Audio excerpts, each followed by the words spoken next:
Be sure to subscribe and click on the bell for notifications on future uploads. Hello everyone, so I'm Bart here, or you can call me Sully. Well, I figured to do another double feature movie review, and again, I saw them both on the same day. But this time, it's two totally different ones, and I figured to start off by talking about a reboot of a 1984 film which is based on the book of the same name, Dune. And what I thought about it, here's my thoughts on it. It's time to look over the latest movie from Warner Brothers and Legendary Pictures, and one that's better than the 1984 film, but isn't much to write off of.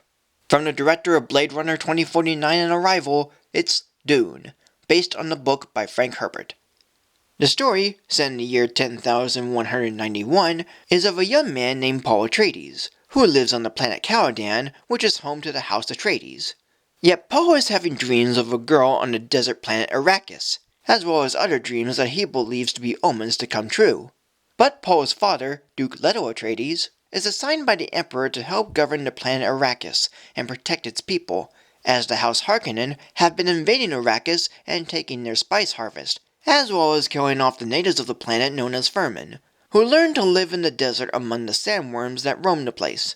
And as Leto runs Arrakis and learns of the planet's spice harvest, the Imperial Army, known as Sardaukar, who served the Emperor, attacked the House Atreides one night, leaving Paul and his mother, Lady Jessica, to venture the desert in search of Vermin and to form an alliance.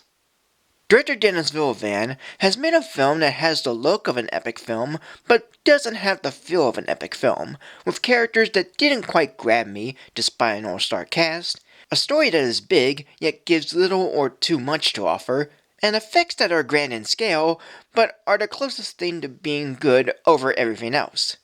I will admit, it's a little better than the David Lynch version from 1984, with that one having dated effects, bizarre edits and choices, and it being boring and maybe forgettable. Yet where some bits in this one are a little entertaining and had a premise that's almost fine to follow, there's nothing much else to go off of, with a running time of 2 hours and 35 minutes, some if not most dialogue done in whispers, little or too much detail establishing this universe, and while Hans Zimmer's score is good and epic enough, it's sometimes so loud that it occasionally overshadows some bits of dialogue. It's almost like Villeneuve's previous film, Blade Runner 2049, where it's a fine enough plot to follow and is better than the original, but is way too long and tends to overglorify its visuals in certain scenes. And this one is not quite that, but it's getting there.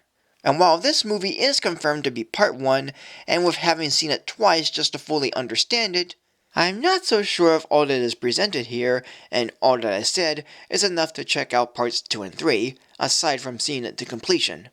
But with the cast involved, the effects, and the look and scale of it, it's only enough for a soft recommendation. So I'll be giving this movie a rating of 2.5 mixed stars. Now that we got Dune out of the way, let's go forth with an animated feature that I happen to enjoy. There are some bumps in the road here and there, but I still enjoy it by the end. So here it is, my review of Ron's Gone Ron. Here's another review of a movie I saw in theaters that, while it has cliché moments and characters, does end up presenting an enjoyable and charming little movie by the end, with a simple and heartfelt message. From 20th Century Studios and Locksmith Animation, it's Ron's Gone Ron. The story is about a robot called the Bubblebot, or Beebot, that is made to be like its owner in personality and interests, but is used as a living social media tech.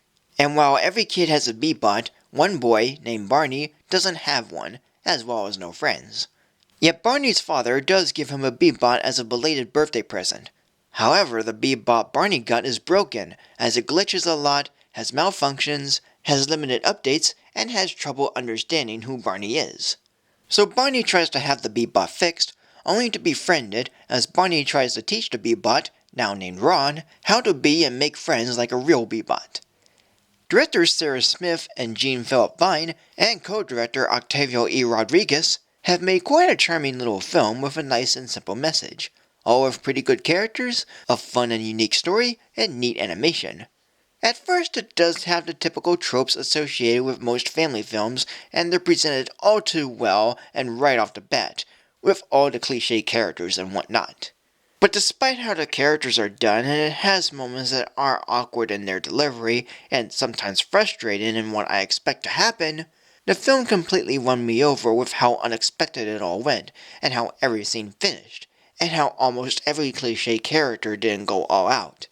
And even though there are some mean and odd bits thrown in, they aren't done too forced and played out like everything will be fine, and no one is obsessing over it. And it all ends pretty heartfelt and warming with a lovely message of friendship versus technology, and I very much forgive all that came before it.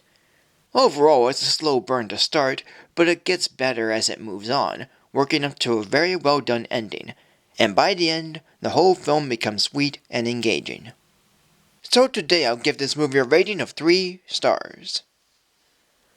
And that is it. So thank you for joining me. Like, comment, subscribe, follow on Facebook or Twitter, support me on Patreon, and until next time for a new video.